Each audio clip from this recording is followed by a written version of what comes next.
नमस्कार। मैं डॉक्टर मंजू भार्गवी सिंफो में आप सभी का हार्दिक स्वागत करती हूँ। आज मैं आप लोगों को नामदेव के पद का भावार्थ सुनाने जा रही हूँ।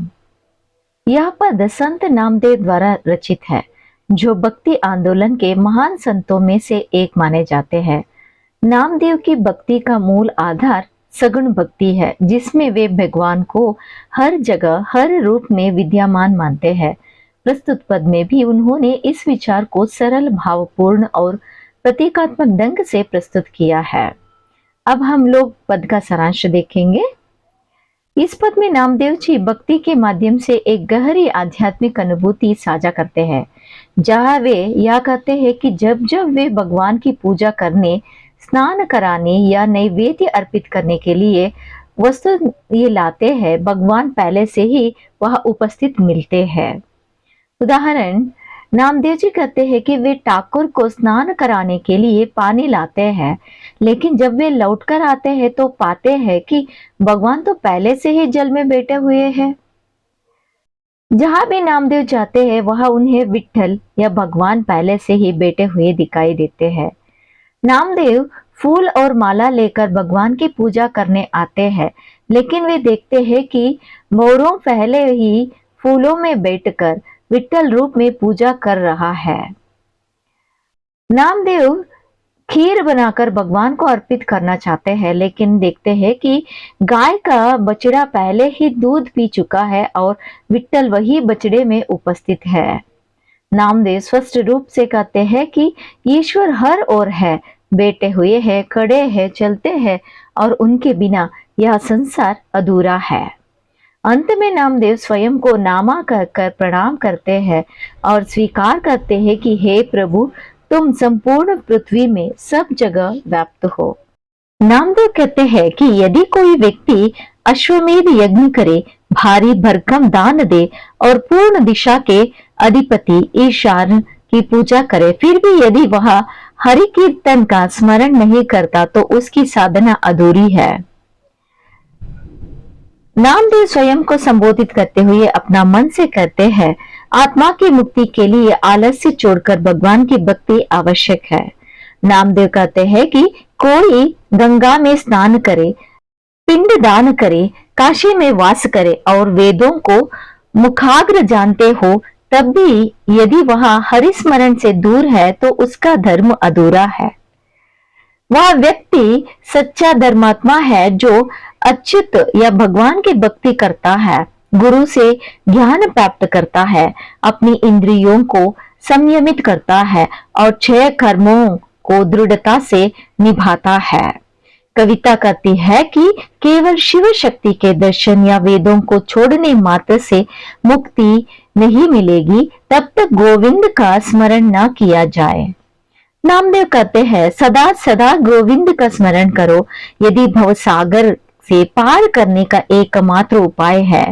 नामदेव कहते हैं कि वेद, पुराण, शास्त्रों और अनगिनत गीतों और कविताओं का गान नहीं करूंगा।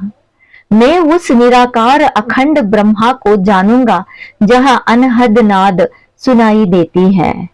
मैं विरक्त बनकर उस राम की स्तुति करूंगा जो शब्द और रूप से परे है। मैं अपने शरीर के 3 प्रमुख नाड़ियों इंद्र, पिंगला और सुषमा को नियंत्रित करूंगा। सूर्य और चंद्रमा को एक समझकर मैं ब्रह्म की ज्योति में लीन हो जाऊंगा। मैं तीर्थों के जल में स्नान नहीं करूंगा, किसी जीव या प्राणी को कष्ट नहीं दूंगा। मेरे गुरु ने बताया है, तीर्थ हृदय में ही विद्यमान है। अब मैं अपने अंतःकरण में ही स्नान करूंगा। मैं न तो पंचों इंद्रियों की सहायता से मिलने वाली शोभा चाहता हूँ और ना ही यह चाहता हूँ कि लोग मुझे अच्छे कहे। नामदेव कहते हैं कि मेरा चित्त हरि में रंगा हुआ है, अब मैं शून्य समाधि में समा जाऊंगा। नामदेव कहते हैं, यदि कोई व्यक्ति बनारस जैसे पवित्र स्थान में उल्टा लटक कर तप करे, तीर्थों में जाकर मरे या अग्नि में शरीर जलाए, इन सब से कुछ नहीं मिलेगा यदि राम का नाम नहीं जपा। आप चाहे हजारों वर्षों तक यज्ञ करे, अश्वमेध यज्ञ करे, सोने का दान करे, यदि राम नाम का स्मरण नहीं तो यह सब व्यर्थ है। नामदेव कहते हैं, हे मन, कपट छोड़ो, पाखंड से दूर रहो और हरि नाम का प्रतिदिन जप करो। यदि तुम गंगा, गोदावरी, कुंभ, केदार जैसे तीर्थों में स्नान करो परंतु राम नाम का जाप ना करो तो सब निरर्थक है। अगर कोई करोड़ों तीर्थ करे या शरीर को बर्फ में दबा दे तब भी राम नाम के बिना मोक्ष संभव नहीं है। हाथी दान, कन्यादान, भूमि दान चाहे सब प्रतिदिन करो, यदि आत्मा निर्मल नहीं और राम नाम ना लिया तो कोई लाभ नहीं है। क्रोध मत करो, दोष मत दो, बल्कि निर्मल आत्मा को पहचानो, वहां ही निर्वाण का मार्ग है। नामदेव कहते हैं, राम या भगवान ही मेरे राजा है और उनके नाम का रस अमृत से भी मधुर है, मैं उसी का पान करता हूँ। नामदेव अपने पद में कहते हैं, यदि माता पिता न होते तो यह शरीर भी न होता, न कर्म होते न शरीर। जब न तुम थे न हम, तब यह सृष्टि, यह जीव कहाँ से उत्पन्न हुआ। राम किसी व्यक्ति विशेष का नहीं है, वह सर्वव्यापक है। जैसे कोई पक्षी किसी पेड़ पर कुछ समय के लिए बैठता है, अगर वह परम तत्व ना होता तो चंद्रमा, सूर्य, जल और वायु कुछ भी अस्तित्व में ना होता। शास्त्र, वेद और कर्मों का विचार, ये सब भी उसी ईश्वर से उत्पन्न हुए हैं। जो आकाश और पृथ्वी में विचर करते हैं वे सब तुलसी माला, नाम जप आदि के माध्यम से गुरु की कृपा से ही राम को पाते हैं। नामदेव कहते हैं, वह परम सत्य तत्व है जो केवल सच्चे गुरु द्वारा ही अनुभव में आता है।